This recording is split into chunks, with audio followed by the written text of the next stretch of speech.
E eu te contei que está começando um videocast muito legal, não vai ser engessado, não vai ser uma coluna social, vai ser um bate-papo muito gostoso e sempre vai ter alguém bem interessante na quarta cadeira.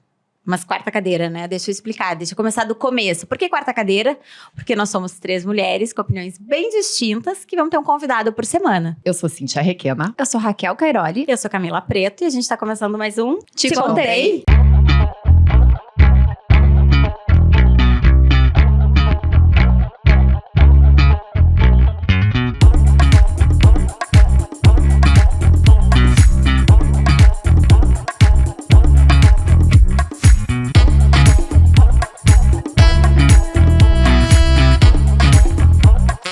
Nosso convidado de hoje ressignificou o papel do jogador na sociedade gaúcha. Ele é benquisto pelos torcedores do Grêmio e do Inter. Ele é um ativista social. Paulo César Fonseca do Nascimento é a realização de um sonho. É a exceção. Representa um menino de vila que se tornou um jogador de futebol de sucesso. Para você ter uma ideia do que realmente significa exceção, que é sucesso, quão difícil é chegar nesse patamar que o Tinga chegou, saindo da Restinga e se tornando um dos principais jogadores do mundo. Em pesquisa realizada pela CBF em 2018, diz que 80% do valor total dos salários dos jogadores está concentrado em apenas 7% dos atletas profissionais.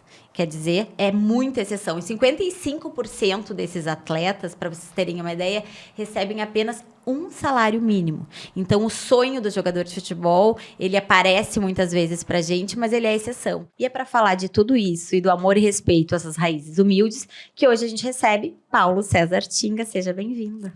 Oh, que bela recepção. Achei que ela estava batendo um papo. Assim, já tinha começado. Mas obrigado por me receberem aqui, né? E poder contar um pouco, talvez algumas coisas que as pessoas não conhecem, né?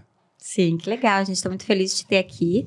E para essa conversa franca mesmo, que vai ter futebol, vai ter vida do menino da Restinga, de tudo um pouco.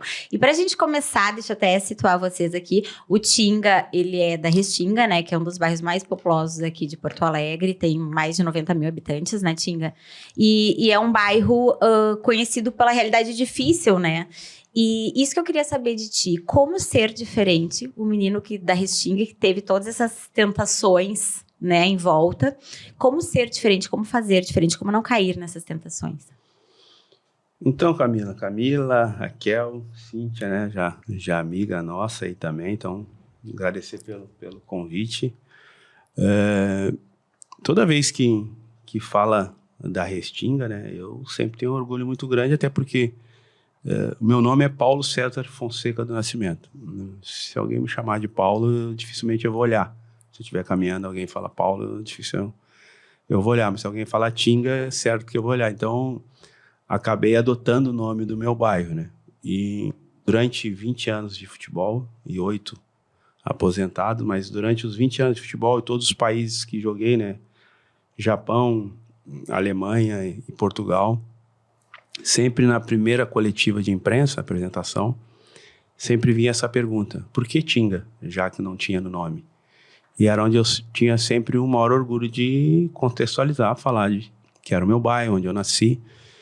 Por que eu sempre tive esse orgulho? Porque eu sou da geração em que muitas vezes não dizia que morava na Restinga.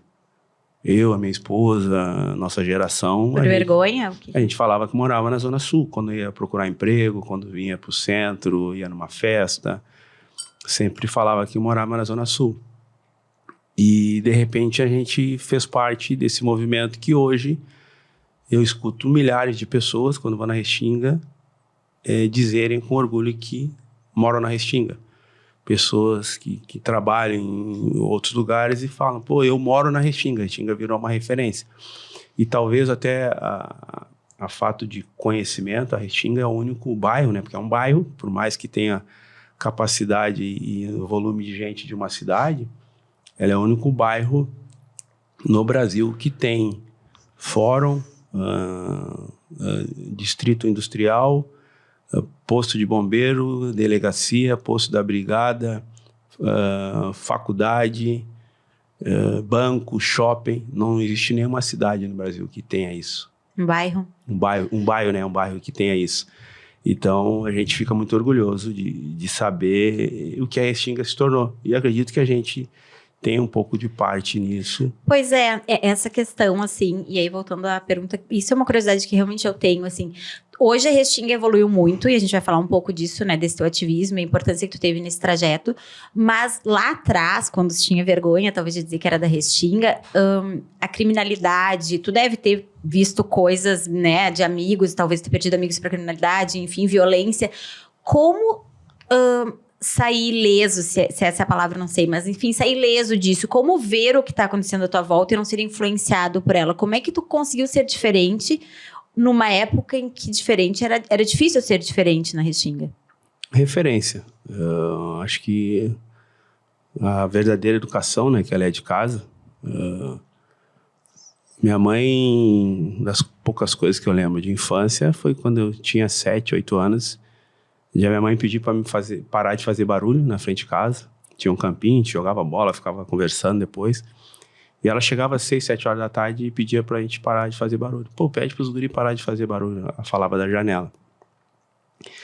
E aí eu dava um jeito, sempre liderei um pouco ali o movimento futebol. E parava o futebol, eu subia pra casa e ela tava dormindo ali até umas 10 da noite. Isso acontecia sempre sextas e sábados. Porque às 10 da noite ela ia voltar a trabalhar de madrugada. E aí nós parava de jogar, quando era 10, 10 e meia, minha mãe ia pra parada de ônibus, com uma sacolinha, uma bolsinha pequena. Tinha uma parada bem na frente de casa. E ela subia no ônibus para trabalhar. Quando era no outro dia, 8 da manhã, minha irmã via o barulho do ônibus, acordava, ia pra janela, ela descia do ônibus. Só que ela descia diferente, veio descer com uma sacolinha pequena, vazia, ela descia com 2 sacolas cheias. Um monte de comida, bebida, um monte de coisa que a gente não tinha na época. Aquilo era muito bom, eu torcia para chegar a sexta e sábado, que era quando mudava assim a cor da geladeira. E chegou uma época que eu pensei, peraí, se a minha mãe sai para trabalhar de madrugada com uma bolsinha pequena, vazia, e no outro dia ela volta com 2 sacolas cheias, trabalhar é bom. Então foi a primeira referência que eu tive do trabalho. Eu sempre digo que é a única mágica de verdade que eu conheço até hoje. Foi a mágica do trabalho, ver uma sacolinha pequena, vazia, virar 2 cheias. Então, quando eu entendi que através do trabalho eu poderia trabalhar meu sonho, então minha mãe fala até hoje que desde 7, 8 anos eu incomodava ela que eu queria trabalhar. Minha mãe trabalhava num clube na Zona Sul chamado Teresópolis, que toda sexta e sábado ela trabalhava formatura, 15 anos, casamento, ela cuidava dos banheiros e limpava o salão. Tudo que sobrava o pessoal dava para ela. Então, ali vinham as melhores coisas que eu comi na infância, foi quando a minha mãe saía para trabalhar. Então, essas referências, elas foram importantes. E uma série de pessoas, eu tinha uns tios que não deixavam eu chegar muito perto, quando o pessoal estava na droga ali. O que você está fazendo aí? Não deixava, a própria comunidade cuidou muito de mim, assim, de não deixar a galera me oferecer muitas coisas. Mas, principalmente, a referência da minha mãe de trabalho. Ela falava, ó, mãe vai trabalhar de madrugada, vai trabalhar de manhã, não quero que tu pegue em nada, não mexa nada de ninguém, não ande assim, não ande assado. E essa referência me carrega até hoje. Educar pelo exemplo, né? Já é... Exato. Hoje se fala muito em educar pelo exemplo e tua mãe já deu aula disso. Fundamento claro, base clara, que legal isso. E tu sempre foi um menino mais levado, desafiador, ou tu dissesse que com 7 anos tu já percebesse que o poder do trabalho, que ela ia com uma sacolinha pequena e voltava 2.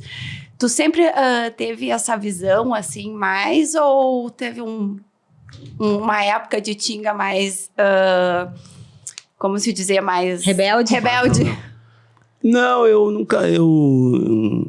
Eu até vejo assim, né? As educações estão cada vez mudando mais, né? Vejo os filhos querer ser rebelde. Eu não tenho nem esse problema. Eu tenho 2 filhos também que para mim, são até mais inspirações do que eu, porque eu sempre digo que é mais difícil educar um filho na sobra do que na falta, né? Eu ouvi tu falando sobre isso, é o que eu queria justamente linkar. Então, assim, exatamente isso. E eu acho que a educação dos meus filhos, ela é, para inspirar, para exemplo, ela é muito mais difícil que a nossa, porque meus filhos têm o que eles quiserem, né? Sim. E, de repente, por exemplo, o meu mais velho está morando em Portugal, mora num lugar lá, uma concentração, com a condição que ele não precisaria. né? Ele tem tudo aqui, ele poderia estar de carro, iPhone, quarto dele, de repente ele está lá se propondo a buscar um sonho dele. Então, isso para mim é muito mais difícil do que eu ir para dentro de uma concentração. Quando eu fui para o Grêmio, eu comia melhor no Grêmio, dormia melhor no Grêmio do que eu ficasse em casa. Então, para mim não era nenhum sofrimento, eu estava caindo para cima, né? Meus filhos não. Então, eu não tive essa fase, eu acho que não tive essa fase de rebeldia, porque eu acho que quando a gente é bem educado em casa, com as verdades, com o olho no olho, não tem espaço para isso, né? Mas eu sempre tive essa referência da minha mãe de trabalhar, e eu tinha na minha cabeça que eu não queria ver mais ela trabalhando daquele jeito. Isso eu tinha. Ela é a tua grande inspiração até hoje. Eu tenho. Dá uma vida Legal. melhor para ela. Eu tenho uma curiosidade aqui, que até eu acho que a gente nem já tive a oportunidade da gente conversar um bocado, e eu digo, é sempre uma aula, né? A gente tem muita troca, eu acho isso muito legal, mas eu ia te fazer uma pergunta, mas me deu uma curiosidade. Tu fala bastante da tua mãe e falou dos teus tios como referência, e o teu pai? O fato do meu pai é muito interessante, né? Hoje eu estou muito próximo do meu pai, né? Domingo ele estava lá em casa comigo. Meu pai abandonou nós quando eu tinha 7 anos, minha irmã tinha 12, né? E a minha mãe eu tenho 2 mulheres assim que eu passei mais tempo da minha vida, né? Minha mãe até 15, 16 anos, quando eu fui pro Grêmio, e depois minha esposa, que está mais tempo comigo do que eu tive morando com a minha mãe. Então, são 2 mulheres que são referência para mim, né? Então, que bom estar num bate-papo onde tem mais mulheres. Isso não é por militância, né? Por condição mesmo, de acreditar, enfim. E minha mãe me deu uma outra aula, né? Imagina assim, meu pai abandonou nós, passamos maiores dificuldades, meu pai muito melhor do que nós, meu pai trabalhava na CRT, e teve outra família e tal, e em 2002, meu pai teve uma doença mental e acabou sozinho, fui para hospital psiquiatra e tal, e um dia chegou um táxi, na época eu trabalhava jogava no Grêmio, chegou um táxi, e falou, cara, eu larguei teu pai mal, pegaram teu pai dirigindo contramão na Ipiranga, então eu estava com uma situação mental assim, já não estava entendendo nada. Para resumir, eu fiquei com ele um bom tempo na minha casa, depois de anos que a gente não tinha relação assim, né? Minha esposa, não, traz ele para cá e tal, a gente cuidou, mas depois chegou uma época que ele botamos ele num lugar específico para a doença que ele tinha. E eu já não aguentava mais, não conseguia nem exercer nada. E eu tinha dado uma casa para minha mãe em 99, uma casa grande na Zona Sul.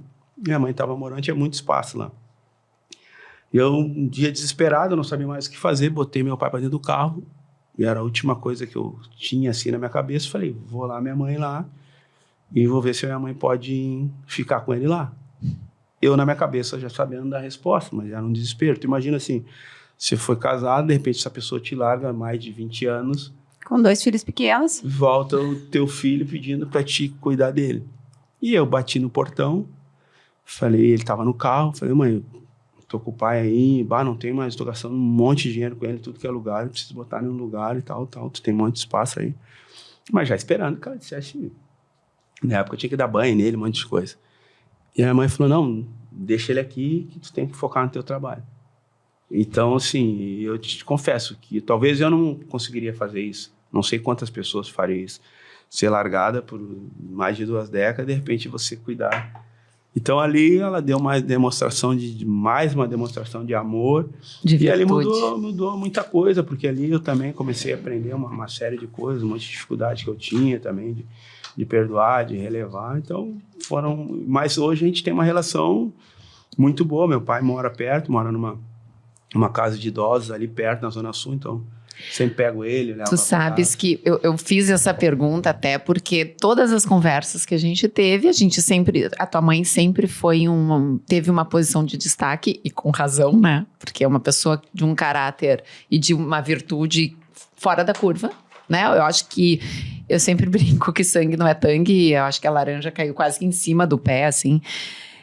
Porque eu ia te fazer uma outra pergunta, baseado literalmente no fato de eu tive a oportunidade de conhecer a Mi, a tua esposa, Milene, e dela me comentar, quando nós estávamos conversando, que ela já criança, já jovem, percebia que tu já era uma pessoa diferenciada, criança, e que sabia que tu ia dar diferente. O comentário dela foi muito engraçado. Ela disse assim, eu vi aquele cara e eu sabia, ele vai dar bom. E vocês construíram uma família, né? E daí nós estávamos falando dos meninos também.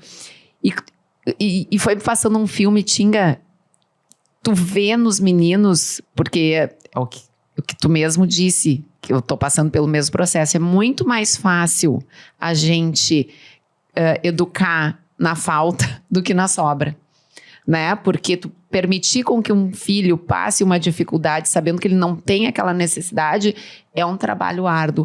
Tu te percebe resgatando te restaurando nessa relação com os teus filhos, porque dá para sentir, dá quase que para pegar isso com a mão, mas e a importância do papel da Mi, vocês dois juntos, assim, porque hoje família é uma coisa que também é um assunto que está em voga, né? Difícil da gente manter, não tão fácil, as relações, elas estão acabando mais rápido, as pessoas não têm mais paciência para passar pelos turbilhões dessas relações.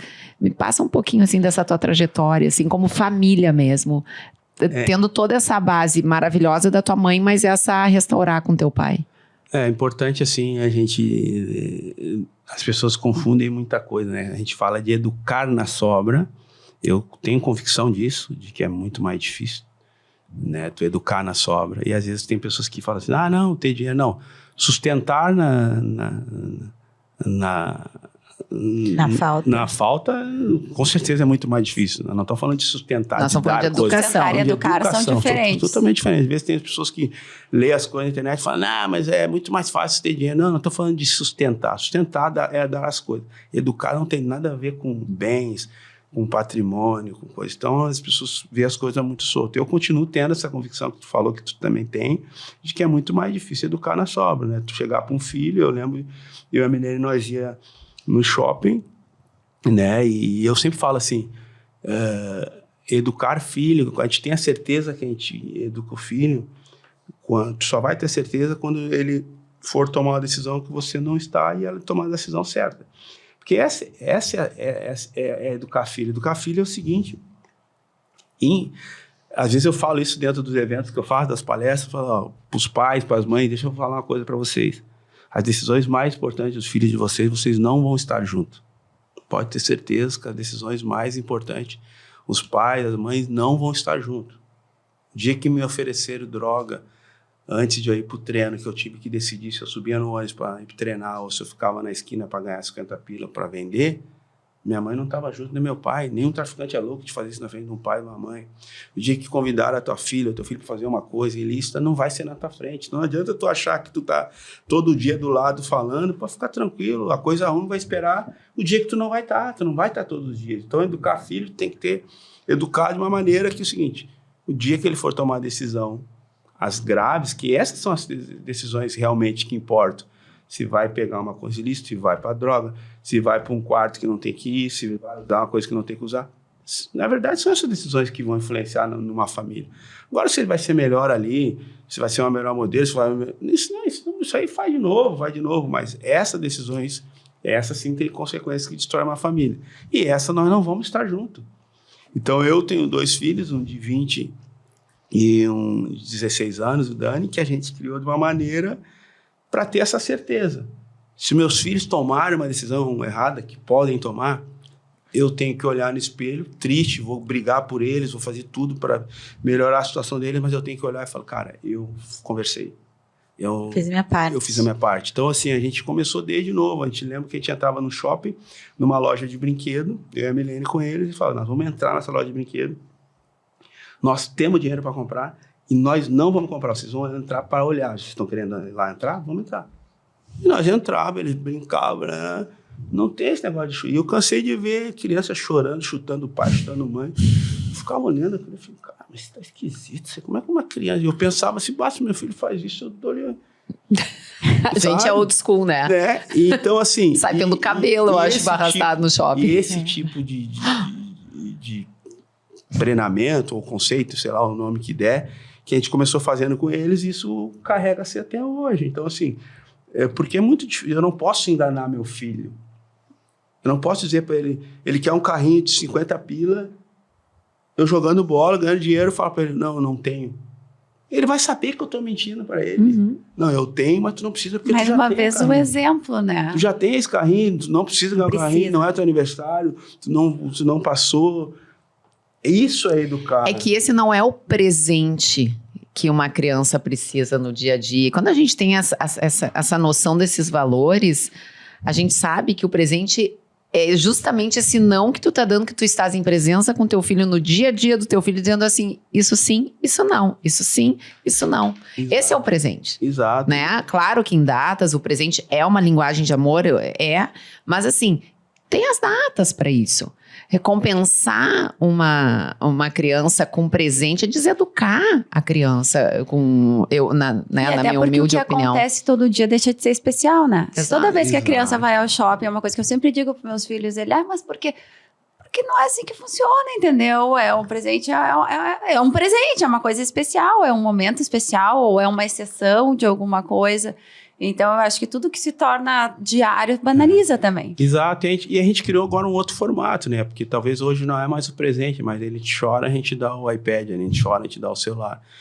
Eu acho um pouco, né? Vai chegar uma hora quando ele achar que essa troca sempre vai chorar e vai ter. Então, não vai ter e não vai ter. E vai ficar sentado. Pode chorar.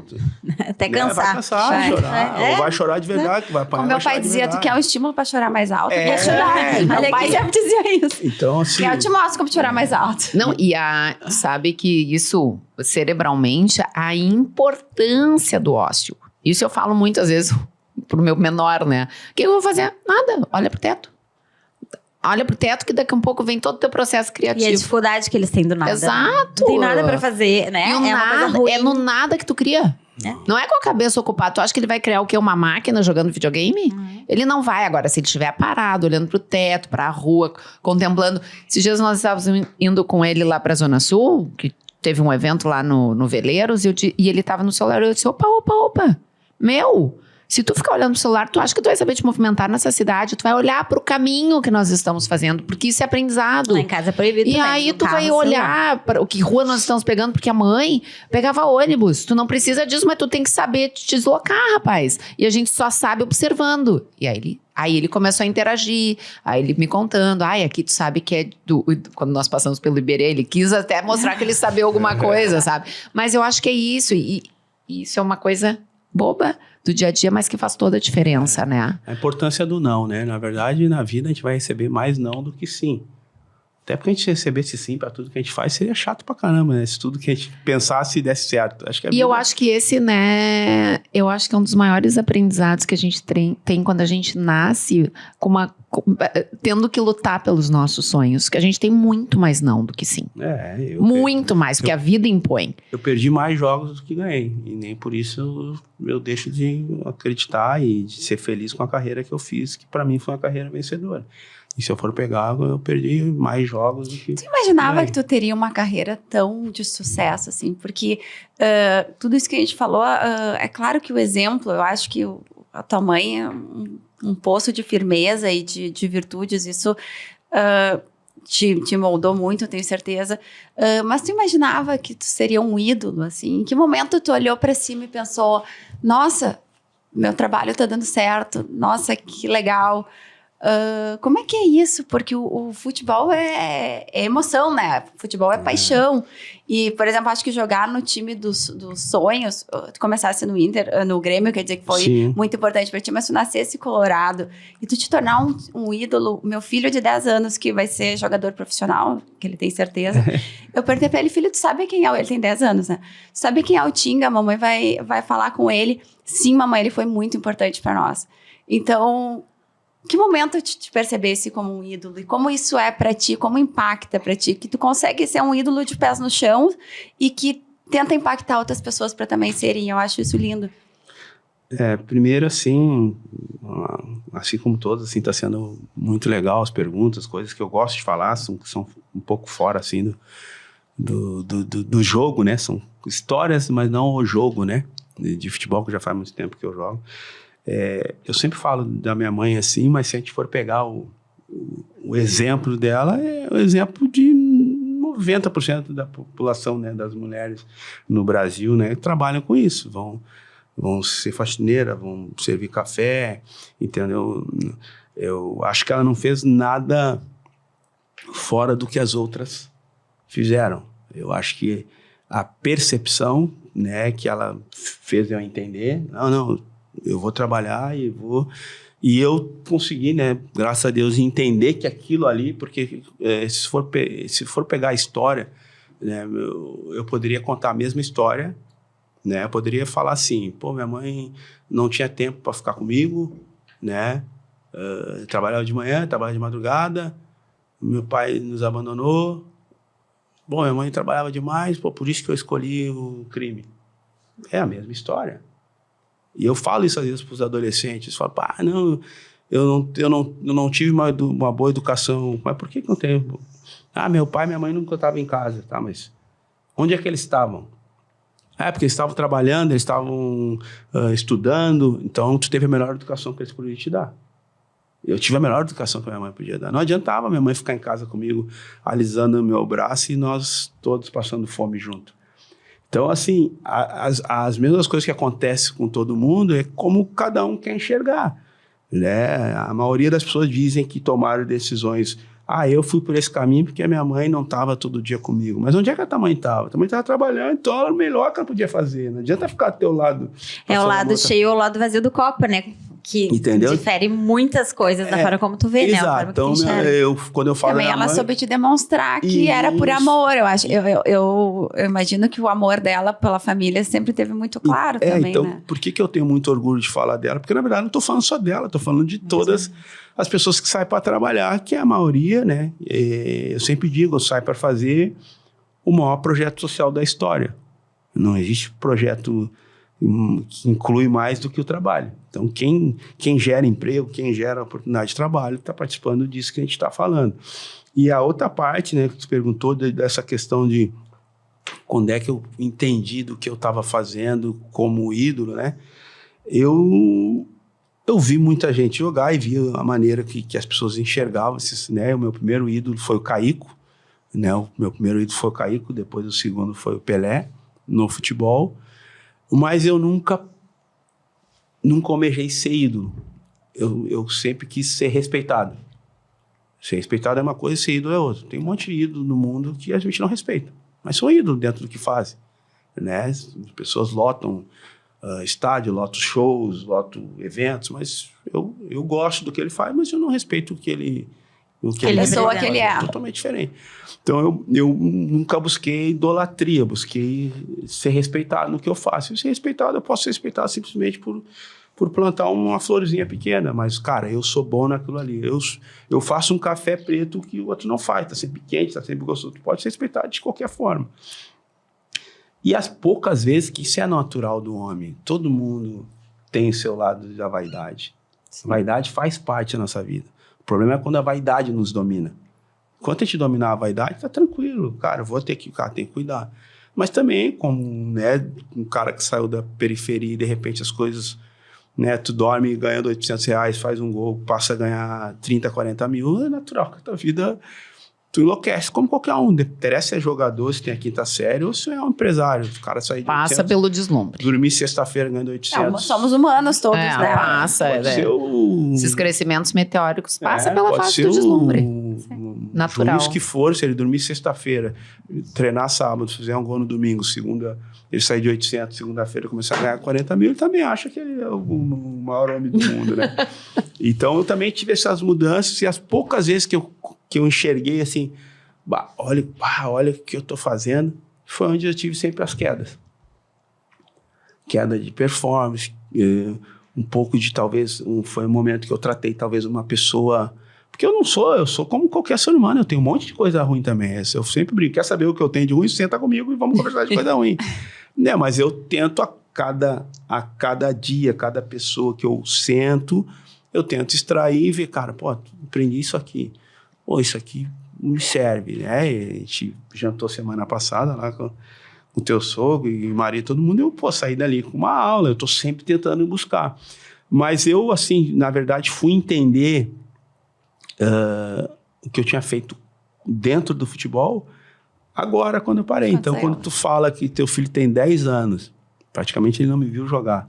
Não, eu parei há 8 e eu joguei no Inter a última vez em 2012, então ele não me viu jogar, né? E ele conhece a minha história. Conhece, lógico. E admira. Admira, ou entende o que a gente fez. Mas o que torna, talvez, assim, um pouco... eu poder hoje comunicar com todo mundo.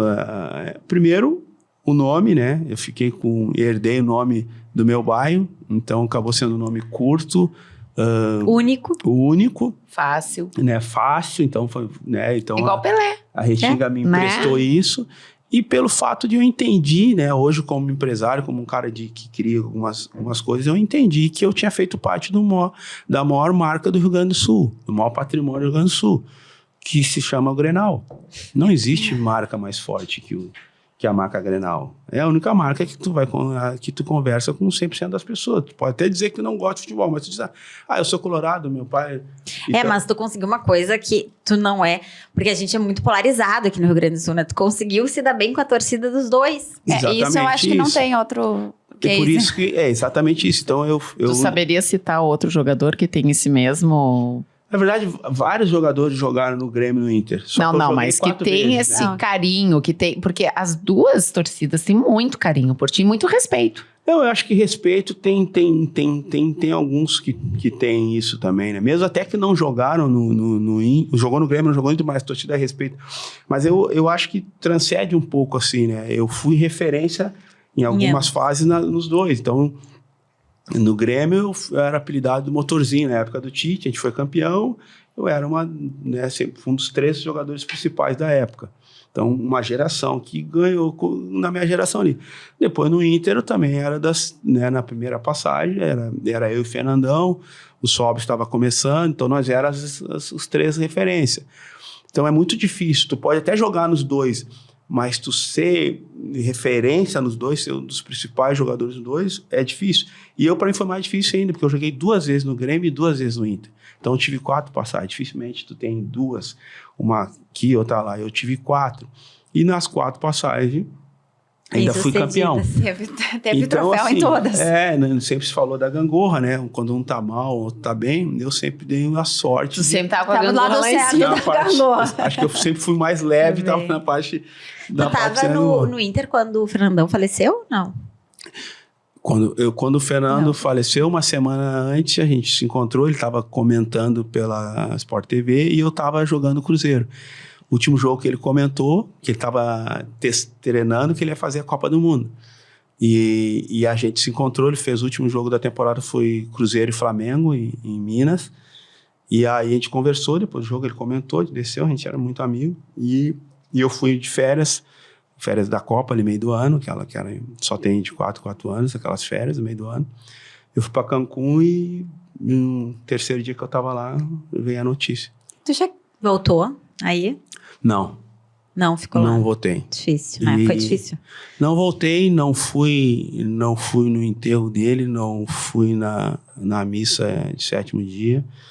E se tu perguntar para Fernanda, a esposa dele, entre os principais amigos dele, ela vai te dizer que com certeza eu tô um deles. E por que eu não fui? Tem algumas maneiras, né? Uns podem achar ruim, outros bom.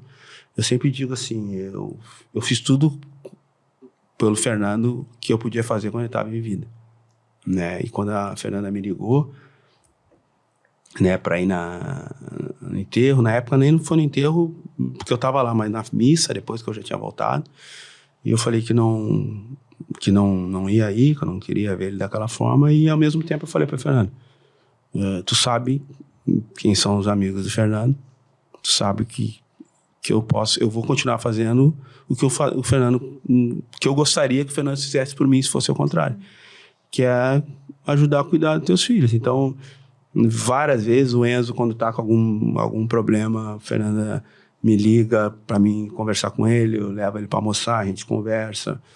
Então, eu sempre digo assim, a gente tem que fazer as coisas pelas pessoas enquanto a gente tá. Eu vi muita gente que, quando ele precisou, empurrou ele e estava no enterro. Então, assim, a vida é a gente fazer pelas pessoas que a gente pode em vida. E hoje o que eu posso fazer, eu continuo fazendo. Fernanda tem meu telefone, o Enzo tem, a Loares sabem que comigo eles podem contar para qualquer coisa. Então, esse é o amor que eu tenho por ele. O resto, né, fora isso, não é fato, né? Lógico que eu tenho... A gente tinha muita coisa em comum, né? A mesma idade, os 2 filhos praticamente na mesma idade do Davis. Então, eu e o Fernando pensava muita coisa legal. Tenho certeza que se o Fernando estivesse vivo, nós ia estar muito próximo, porque ele pensava muita coisa igual. Vou contar uma história para vocês que foi onde eu e ele se conectamos. Porque futebol é o seguinte, né? Futebol é o pico da vaidade, né? Tu imagina, não tem nenhuma empresa, nenhum outro ambiente que todo dia tem alguém no jornal ou na TV, a não ser o futebol. Hoje a gente vai abrir o jornal, vai estar alguém no futebol. A gente vai ligar o jornal do almoço, vai estar alguém no futebol. Amanhã também, depois de amanhã, não interessa se tem jogo ou não, vai estar alguém falando do Inter ou do Grêmio. Então, né, como eu falei, nós temos vaidade do ser humano e o futebol é o pico da vaidade. Quando eu cheguei no Inter, o Fernando tinha voltado da França, eu tinha voltado de Portugal. É natural que, né, eu sabia que ele era era o capitão do time, era o principal jogador, e eu tinha vindo de fora. A gente sempre tem aquela, né, tu respeita, mas ao mesmo tempo tu mantém a distância e vai vendo se nós vamos competir ou se nós vamos fechar, depende do como cada um pensar. E a gente passou ali o primeiro mês ali, né? Eu sempre digo, futebol, qualidade, respeito à qualidade, história é respeito à história. Então a gente se respeitava, tinha uma educação que ele sempre teve, mas a gente se conhecendo e tal, eu fechava mais com uma turma, ele mais sempre foi mais reservado. Eu estou estudando ele, com certeza ele também está me estudando, faz parte, né? É competição, são parceiros, mas ao tempo vamos ver se... E aí eu e ele era contratado da Adidas. E a gente foi para fazer um evento da Adidas lá na Nilo. E não sei por que aquele dia, acho que a Milene tinha me largado no treino e eu fui de carona com ele.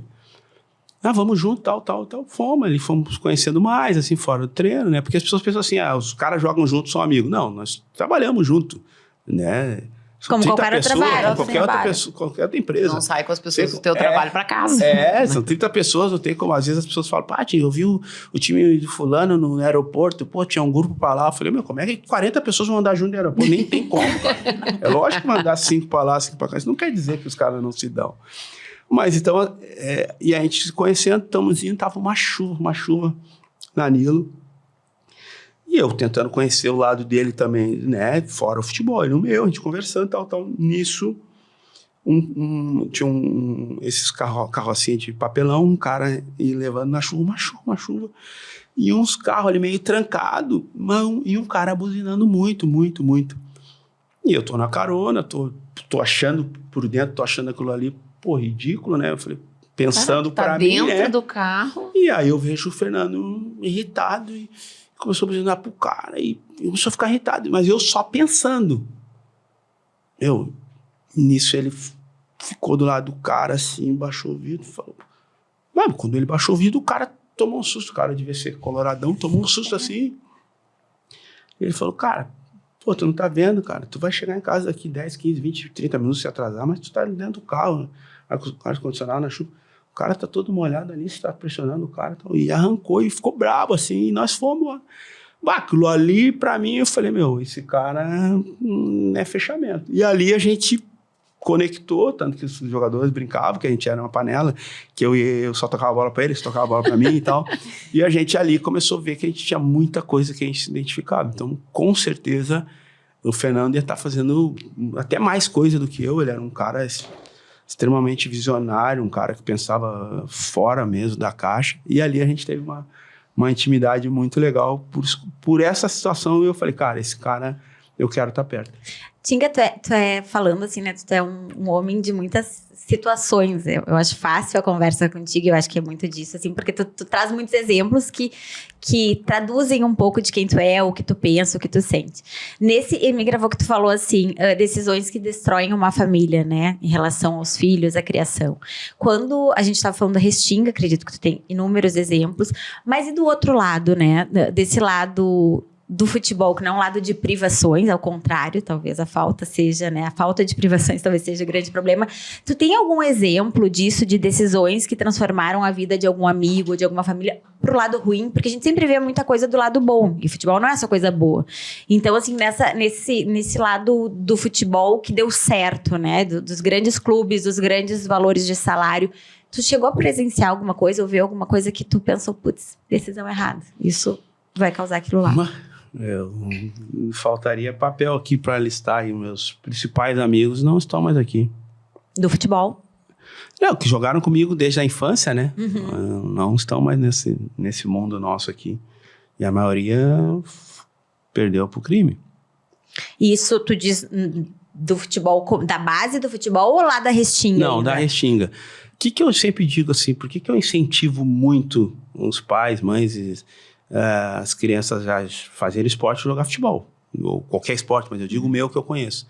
Né? Não, porque agora tu vai ter jogador de beach tênis, que é um esporte que é super...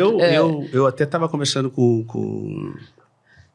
o pessoal do estado, né, governo, e tive também, uma vez estive em Brasília falando sobre isso. Sinceramente, como educação, né, educação escolar, não de casa, que a principal é de casa, né, mas nem todo mundo tem condição de ter essa de casa. Eu acho que, falando de educação, de escola, para mim, a única chance que eu vejo é a opinião minha. Quem pensa diferente... Eu sempre digo, quem pensa diferente de mim não é meu inimigo, só pensa diferente, né? Eu sou muito tranquilo com quem pensa diferente, tem opinião diferente de mim.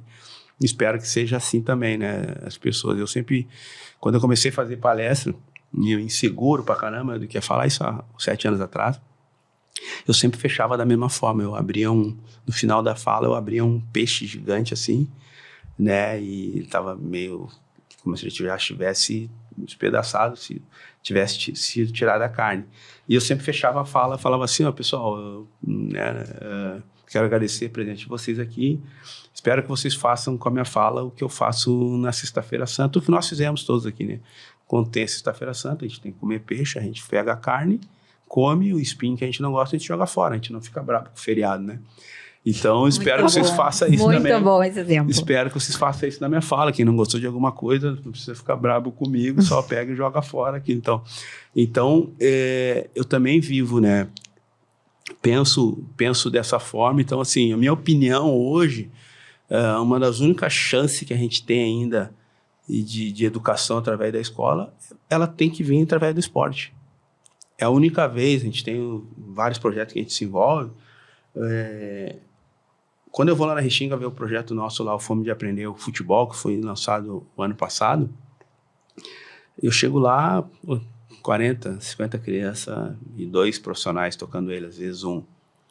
É a única vez que eu vejo adolescentes sentado, quieto, e um adulto em pé falando, e eles quietos, é quando ele está ali para separar o colete, falar do que vão jogar, quem não vai jogar. Isso não acontece em lugar nenhum. Hoje tu não consegue, numa sala de aula, em qualquer outro ambiente, tu botar 50 adolescentes assim, quieto, sentado, sem falar nada. Prestando atenção. Isso só consegue no esporte. Eu tenho certeza que isso acontece na natação, na corrida, no beach, no tênis, no vôlei.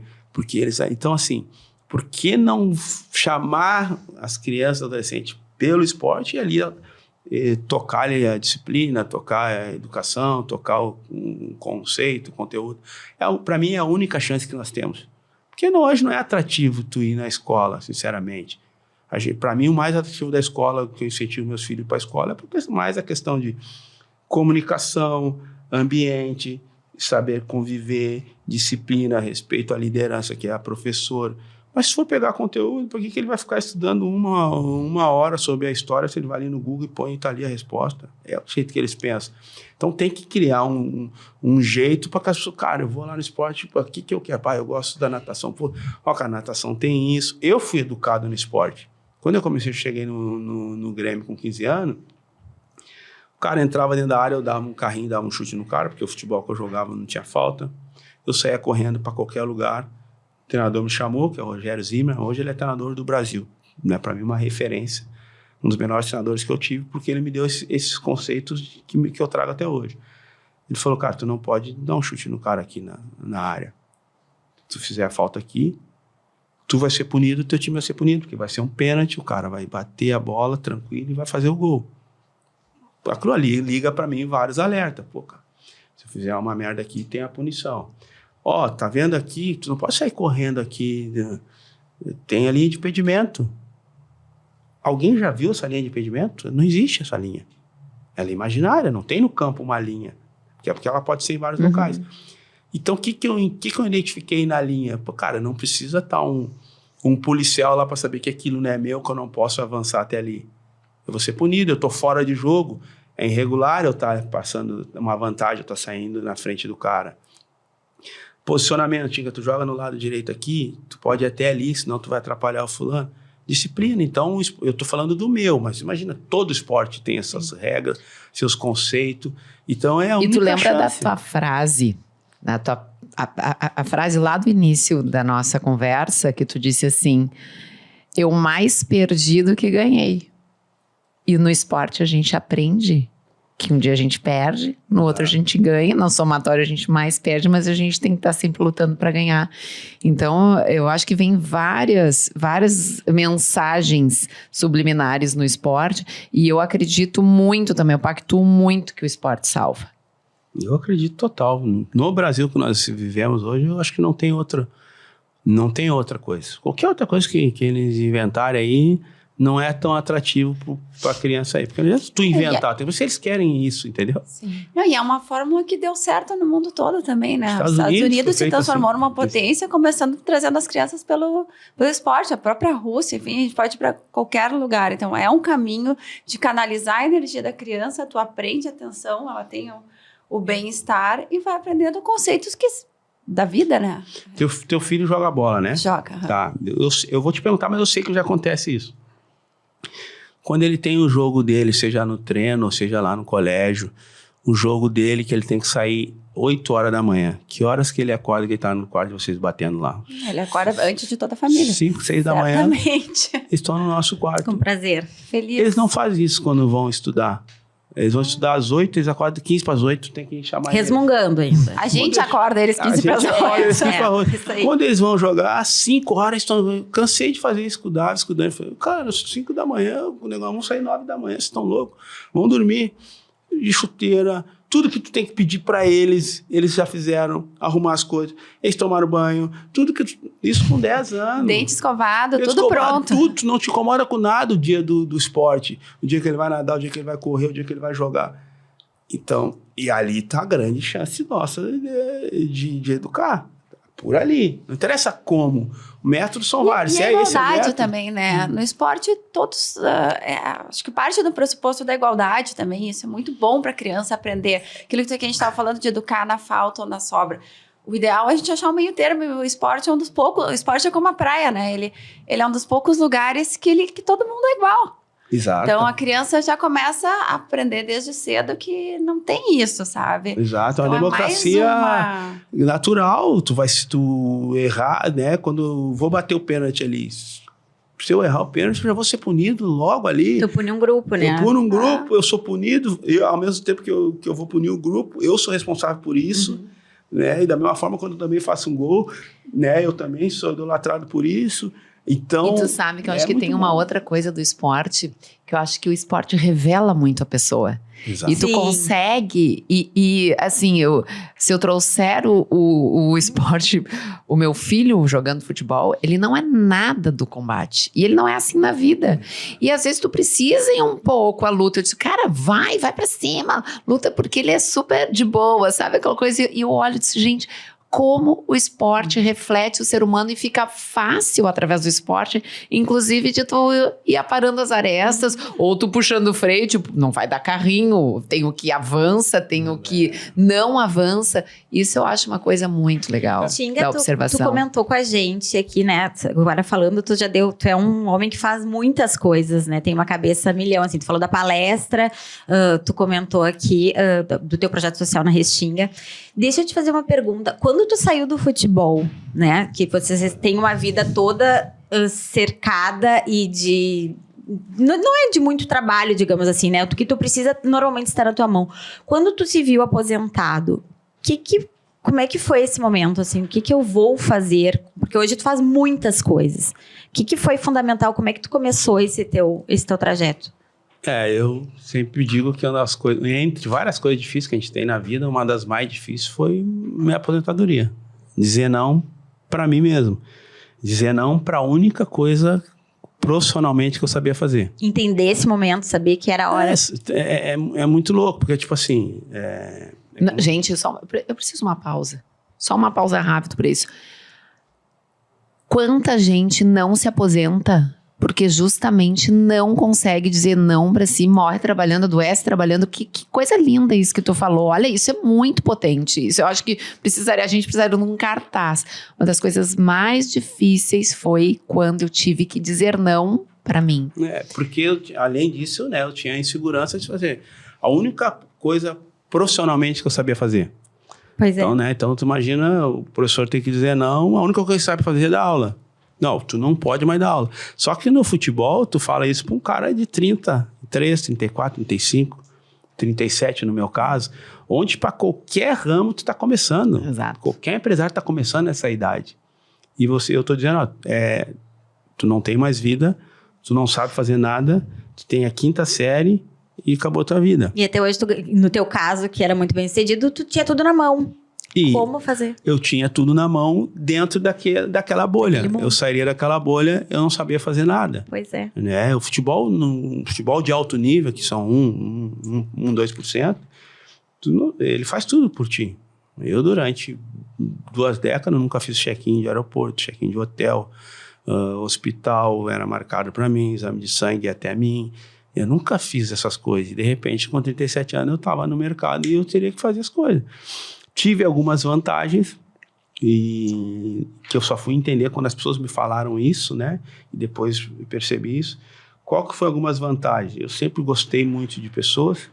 Eu sempre fui muito curioso, né? Foi quando eu criei a hashtag Curiosidade Não Tem Cura, né? Graças aos curiosos, a gente está aqui falando e estamos transmitindo para pessoas que têm em casa, porque alguém um dia pensou, será que dá para fazer um aparelho que dá para transmitir em casa?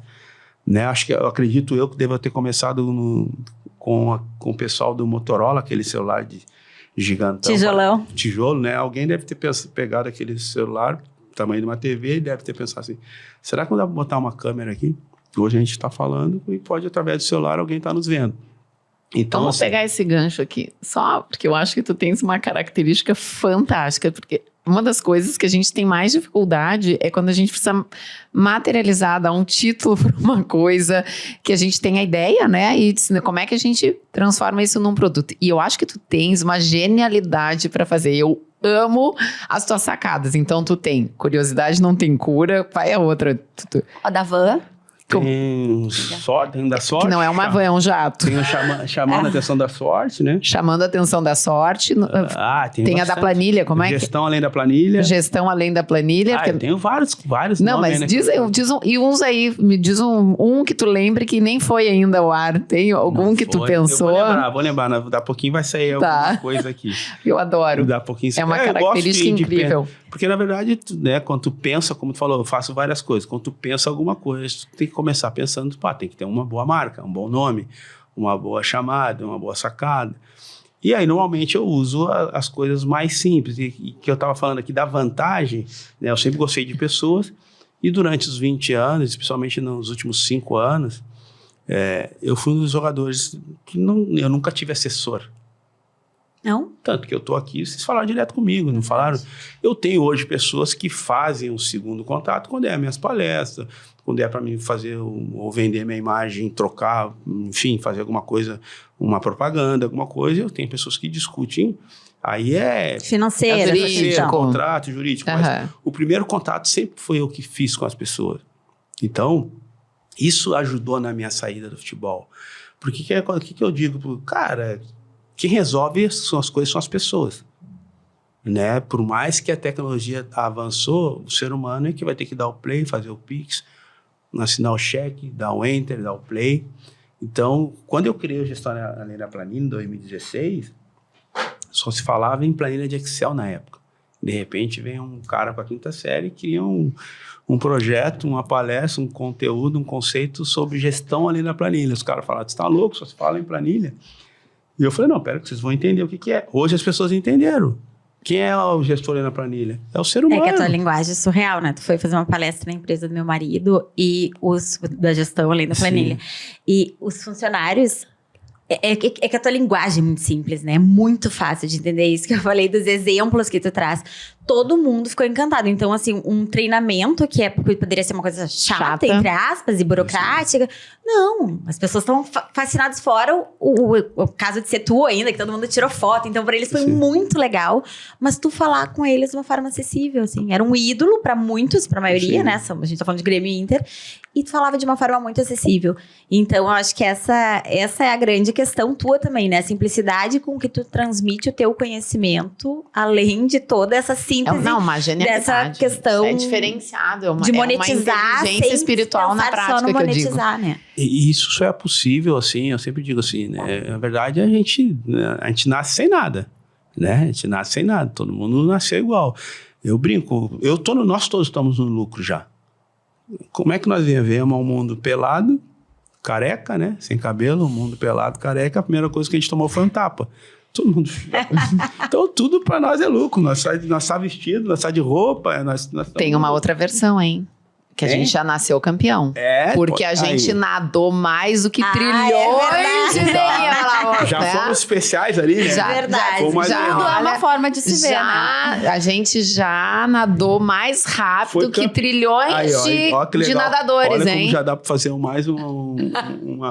já nasce um... É o copo lá, ó. Já nasce um campeão. Palestra aí, né? E, pô, tu foi campeão, aí quando tu achou que ia ganhar o prêmio, tu vem e toma um tapa. A próxima hashtag do Tinga vai vir daí. Pô, ganhei, tal, alguém te citou. Né? Foi o esperma mais vencedor, competi, passei no meio, agora quando eu vou no pódio, tal, tá? Pô, mas essa é a vida do campeão. É pra tu entender que tu não tem que ficar metido a besta só porque tu ganhou um campeonatinho. Muito bom. Essa é a vida do campeão, né? É a primeira lição de humildade que a gente tem que ter na vida, não é? Quando tu achou que ia receber o prêmio, pá, olha aquele monte de gente maior que tu não entende nada. Primeiro que tu acha que tu está cheio de holofotes, paparazzi, tudo câmeras, bum! E Tinga, pra gente concluir aqui, então, como é que foi quando tu te deparou? O que é que foi importante, assim? Tu ligou pra alguém, tu fez que movimento tu fez pra que tu conseguisse não ser essa pessoa que daqui a pouco fica deprimida, fica parada, enfim? Primeiro eu fiz o acordo em casa, né? Ela mesma propôs, falei, se nós ficar nós dois aqui o dia inteiro em casa aqui, nós vamos brigar, não vai acabar. Falei, então tu sai pra trabalhar aí, eu trabalhei 20, tu trabalha 20, e depois quando tu completar o 20, a gente trabalha junto. E aí a gente já tinha um ano já da agência de turismo, e a Milene começou a sair para trabalhar, e eu gastei bastante dinheiro nos meus primeiros 3 meses. Bastante assim, porque eu gastei bastante dinheiro com pouca coisa. A Milene que paga as coisas, cartão, tudo, ela ia pagar o cartão, eu gastava 5, 6 mil, quando eu ia olhar era só café. E hoje eu vejo que foi o café, mais barato. Melhor café da vida. O contato. Porque parecia muita coisa. Vamos fazer isso, todo mundo tem a barbada, né? Eu sempre digo, quando apareceu o cara pra mim que falava, tem um negócio pra ti, o negócio não é tão bom, mas se trabalhar bem, se fizer tudo direitinho, dá pra ganhar um pouquinho, eu vou. Porque eu só chegava a barbada. Tem uma barbada, é só botar aqui, não precisa trabalhar. Eu falei, tô louco que chegue um que fala, tem trabalho e tal, mas se trabalhar certinho, dá pra ganhar um pouco. É esse que eu vou. só chegava barbado. Então, assim, o que aconteceu? Foi muito mais barato para mim tomar café e almoçar com as pessoas e escutar um monte de gente, né? Porque o que eu fiz? Além de voltar a estudar, né? Eu voltei a estudar no centro, eu tinha a 5ª série, né? Foi uma das coisas mais... onde me abriu o mundo, foi quando eu voltei a estudar. Então, tu imagina, centro de Porto Alegre, Andada de Neve, eu estudava no Monteiro Lobato, eu largava o carro, o motorista me largava ali no Rua da Praia, eu não tem como não passar carro na Andrade, eu caminhava 50, 100 metros até o Monteiro. Os 50, 100 metros ali, acho que estão 70 metros ali, entre 50 e 100 metros, o mais longo que eu já percorri até hoje. Porque eu caminhava no centro, era um gritando, volta pro Grêmio, outro volta pro Inter, tu vai estudar.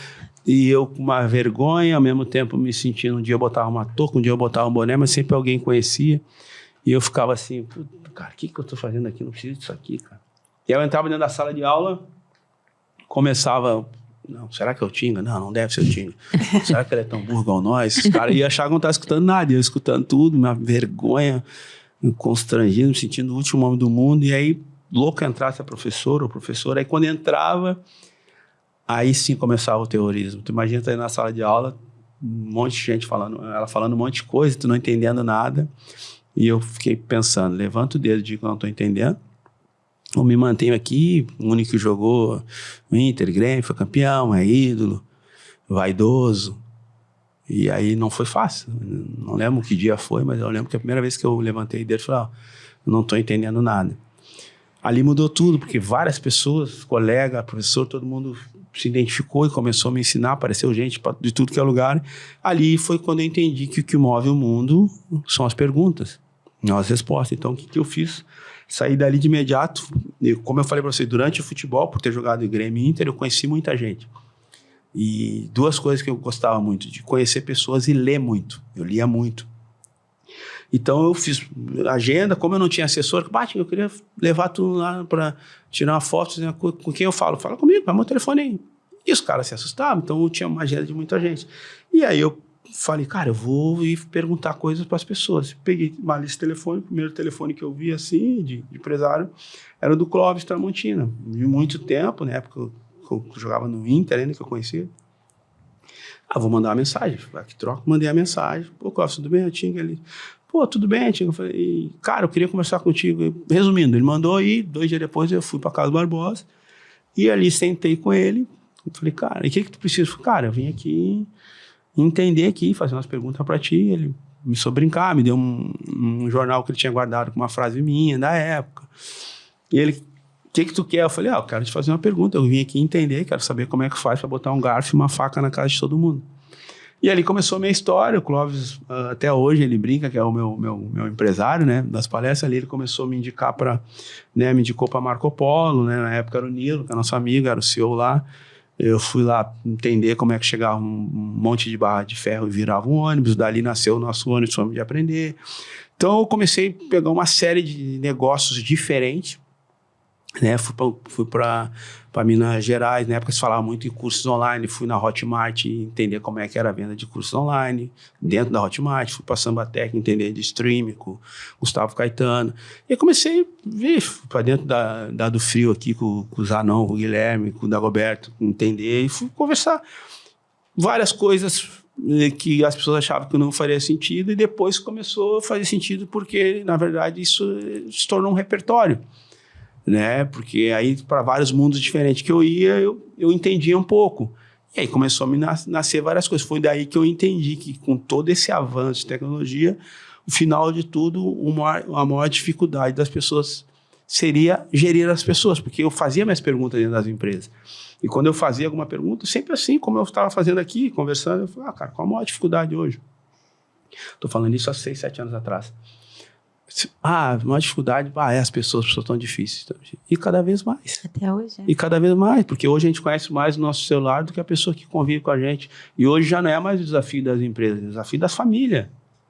A gente está dentro de casa. É o desafio da sociedade. Da sociedade, né? dentro de casa, mas o filho come no quarto, o outro toma café no game. Com o celular aqui, né? Toma no game, a pessoa nem se percebe que isso aqui que nós estamos aqui, a mesa aqui, né? Foi o primeiro móvel construído na humanidade. Tem um símbolo, né? Por acaso, talvez aqui é o único momento que a gente consegue tá de igual para igual. O único momento que a gente consegue olhar na cara do nosso filho, do nosso esposo, do nosso marido e consegue por conhecer, saber. Se ele falar nada que ele não tá legal, né? E é uma forma de igualdade. Igualdade é pelo cotovelo, não é pelo tamanho. Aqui, se nós botar todos os cotovelos, nós tá tudo igual. Isso é igualdade, é isso. Quando a gente fala de referência, não tá ninguém... porque o outro é mais alto. Mas não, aqui nós estamos em igualdade e aqui a gente consegue perceber. Então, eu na minha casa, eu tenho minhas regras. E a Milene temos nossas regras. Nosso filho pode ser o que for. Se tiver só a Milene e o Dani em casa, almoça ali, toma um café ali. Se tiver nós quatro, os quatro, se tiver só, é tudo na mesa. Porque talvez é ali o único momento que eu consiga... Às vezes a gente nem fala nada. Mas tá ali. Só de olhar eu sei que tem alguma Sabe coisa. que me deu um insight, né? Que a gente geralmente fala, por trás de um grande homem sempre tem uma grande mulher. Ao e eu lado, acho né? que por trás de uma linda família tem um belo casal. Sem dúvida. As pessoas que... Eu conheci muita gente, sabe? Muita gente. Algumas coisas em comum, né? Todos trabalharam desde novo. Coisas que hoje não pode, né? Todos trabalharam desde novo. Lógico, trabalho legal, né? Sem exploração, enfim. Os grandes empresários que eu conheci. Cara, e sempre teve uma mulher no meio. No meio pra frente, né? Até na frente. Né? Que eu tava jogando. Quem educou meus filhos foi minha mulher, praticamente, né? Eu passava mais tempo fora do que dentro. Quem cuidou das coisas, quem sempre cuidou. Então, assim, é uma das coisas comum também. Teve sempre uma mulher, ou, né, a maioria, uma esposa, ou a mãe, ou alguém que tocou. Alguém que tava junto, segurando ali. Segurando, entendeu? Então, assim, até porque vocês são a maioria, né? E quem não é vocês, vem de vocês, né? A Aline tá ali, ó, nos chamando que tá encerrando a nossa conversa, nosso tempo. É sempre curtíssimo, tão bom, dava pra ficar 2 horas aqui conversando contigo. A gente nem vai fazer... Vamos fazer esse, pega aí. A gente tem 5 minutinhos. rapidinho. Vamos, exato. Eu quero- Mas não corta também, a gente tem... Eu vou te fazer uma pergunta. Qual a característica em um ser humano que é a que mais te encanta quando tu conhece ele? Cara, acho que simplicidade. Simplicidade. Simplicidade em tudo, né? Porque só a palavra simplicidade, ela é meio solta, né? Simplicidade como ele transmite, como ele recebe, como ele fala, né? A gente comentou, né, da palestra que eu fiz na empresa Seu Marido. Eu quando eu comecei a fazer palestra, eu pegava um papel igual assim, a gente tá aqui, ó, e eu fui escutar um monte de gente, né? E eu riscava aqui no meio assim, ó. Isso em 2015, 2016, escrevi aqui o que não fazer, o que fazer. E ia escutar um monte de gente. E sempre que acabava, eu fazia um balanço. O que não fazer era lotado de coisas. O que fazer era bem pouca coisa. Né? E aí, dali que eu comecei a montar o meu conceito de fala. E hoje tem muita gente falando e tal. E eu acho legal, quanto mais gente falar, mais ideia vai vir. E às vezes as pessoas... Hoje eu já agencio pessoas para fazer palestra. Como eu fiz em tantos lugares, hoje as pessoas às vezes não podem me contratar, eu indico alguém, ou é pelo valor, ou porque eu já fiz lá, não tem como fazer de novo, eu já indico. E às vezes as pessoas me procuram, a gente já faz isso. Tinga, o que eu tenho que fazer para ser um palestrante? Né? Tudo que eu falo é conceito, ideia minha.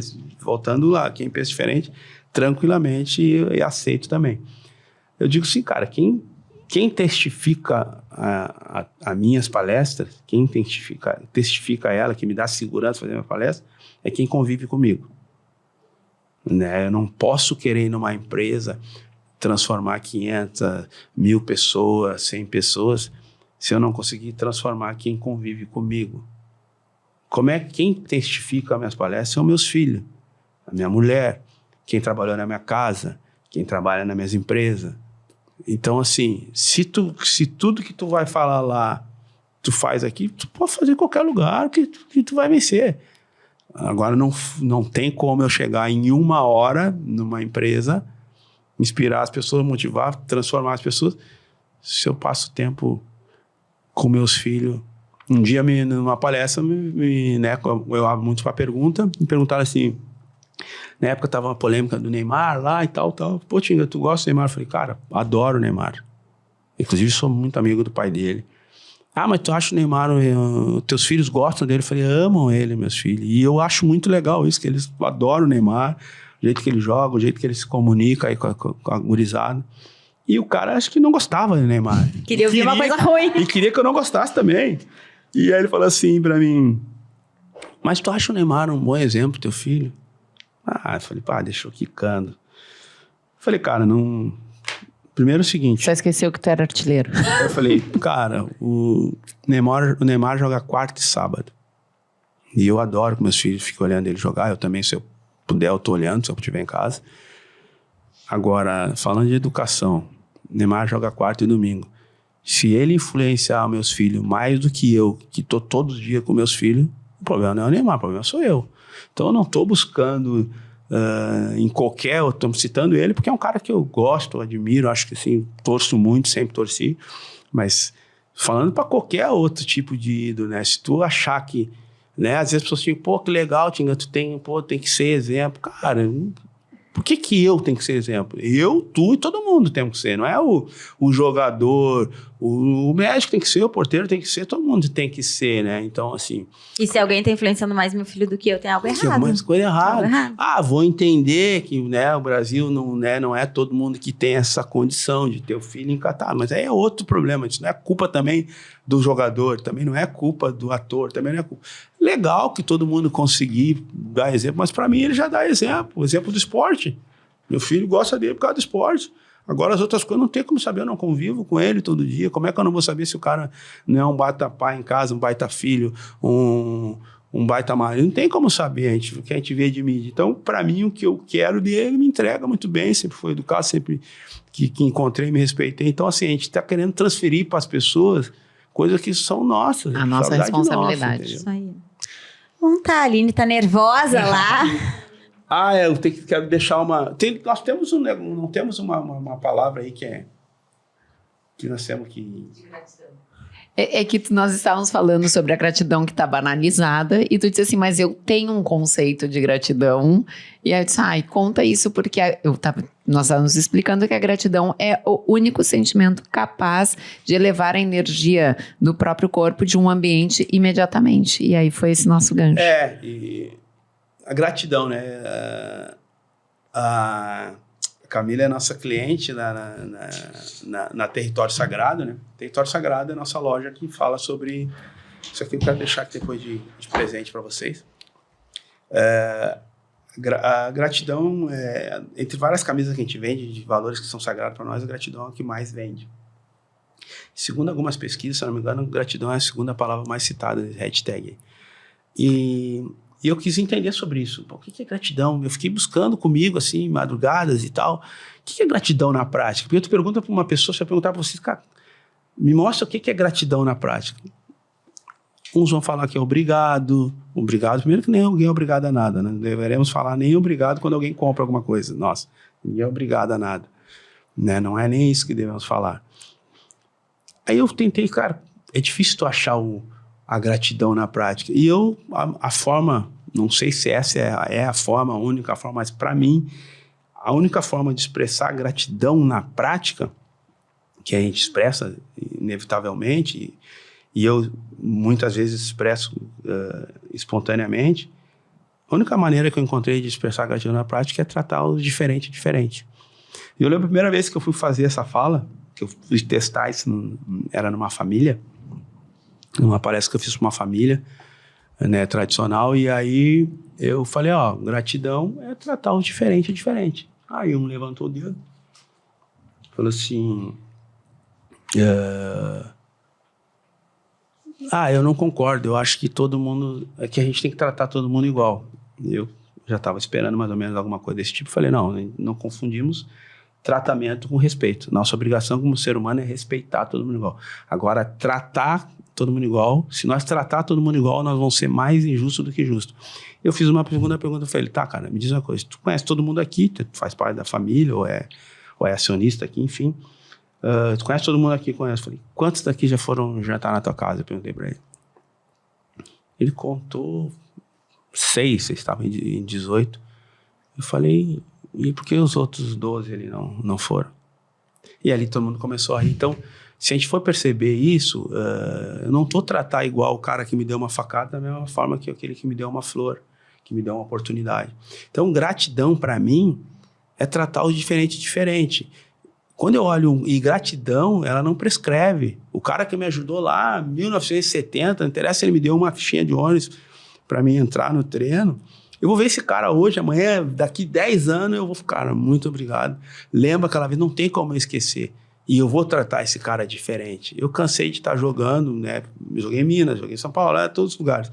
Chegava no hotel lotado de torcedor ali, aquela corda ali para as pessoas irem, cara, tinga pra cá, tinga pra lá. Cara, eu nem olhava, tava ali, um monte de gente, não pode parar. Daqui a pouquinho falava assim, Paulinho. Ô, Paulinho. Eu olhava, porque eu sabia, esse cara me conhece da infância, da Restinga, são só eles que me chamam assim.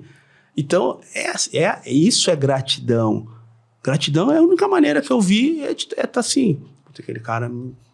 E se tu pensar agora a palavra gratidão, quem é a pessoa que te vem na cabeça? Sei que tu é grato a muitas pessoas, mas quem vem? Eu teria muita gente. Mas agora aqui? Agora, talvez os primeiros treinadores do futebol, né? Que é o Seu Farias, lá da Restinga. Porque, imagina, a minha educação começou lá, né? Sabia que toda segunda, quarta e sexta eu ia acordar ali, ia ter alguém, né, disponível a juntar aquele monte de criança, né? Filho dos outros, problema dos outros. E ali ele reunia nós para jogar. E talvez ali foi um caminho que eu fiquei, cara, né? Alguém está se interessando por mim e mantendo o meu sonho vivo. Então, com certeza, seria o Seu Farias lá da Restinga. Pra gente encerrar, Tinga, então, gostaria de saber o que tu trouxe. Na verdade, eu quero te deixar aqui um livro com o meu nome, que na verdade não é um livro, eu falo um livro porque ele é o livro mais vendido da história, né? Até hoje não existe livro mais vendido que a Bíblia, né? É o livro do maior líder de todos os tempos, o único que veio ao mundo, só serviu, né? Foi embora e continua rematando uma série de gente atrás. Então não existe... Eu sempre digo, a Bíblia é o jornal atualizado de amanhã, a verdade do jornal de amanhã, né? Normalmente, tudo que tu lê aqui, de alguma forma, amanhã vai acontecer. Então, quero deixar aqui para vocês, né? Para daqui, não sei quanto tempo, ter um acervo, tem o meu nome, eu ganhei de presente. Que lindo. E tem várias anotações dentro de coisas minhas das minhas viagens. Olha onde que eu ganhei papel. Lindo, que honra. Legal. Obrigada pelo Simbólico. carinho. Vai fazer parte aqui do nosso cenário com muito carinho. Tá, e um dia que tiver que fazer alguma coisa aí que Deus mandar vocês fazer, vocês fazem aí e mantém esse livro aí sempre para lembrar que a gente teve aqui. Tinga, obrigada pela presença. Obrigado. Foi um prazerzão de ter aqui com a gente. Passou rápido, muito Passou rápido. Poderíamos ter ficado 3 vezes. E que aula. Obrigada Muito obrigada. por todos. Mas agradecida. Gratidão. Gratidão é uma boa. E manda um beijo pra família lá. Obrigada. E o sogrão, né, que me deu uma aula lá e da aula dele já virou... Uma palestra, garanto. E um beijo para minha parceira de vida, porque a gente também tem muita afinidade. A Milene é Milene. muito... a Milene é de... Acho que já não estão mais gravando, né? Mas se estiver gravando também, não tem problema. A Milene minha esposa é de pouca fala, assim. Ela teve uma coisa que foi muito importante, assim. Ela nunca deu entrevista. Nunca. Então, se imagina, durante 20 anos, os caras queriam saber. Trazer ela para cá. Machucava. E ela sempre entendeu que é o seguinte, quem joga é ele, né? E quando parar de jogar vai ser ele, vai parar, não vai parar todo mundo. E isso eu acho, às vezes, um problema, né? Tu vê, às vezes, isso não só no futebol, mas às vezes uma pessoa pública, principalmente no futebol, porque ele tem um tempo determinado, né? Uma coisa é eu parar, né? De um dia pro outro, as câmeras não vêm me buscar mais. Olha o vento, que lindo. Né? As câmeras não me buscar mais. Uma coisa é talvez essa pessoa que não está preparada. Então, ela sempre quis criar a história dela. E hoje ela tem a história dela, ela que toca as coisas. E hoje ela fala agora. Eu falei, agora tu pode falar. Agora pode falar. Vamos chamar a Milene aqui, porque ela tem uma história para contar. Próximo. E ela pode falar a minha parte ruim bastante. Então tá, pronto. Ela te Ela vai te defende. entregar.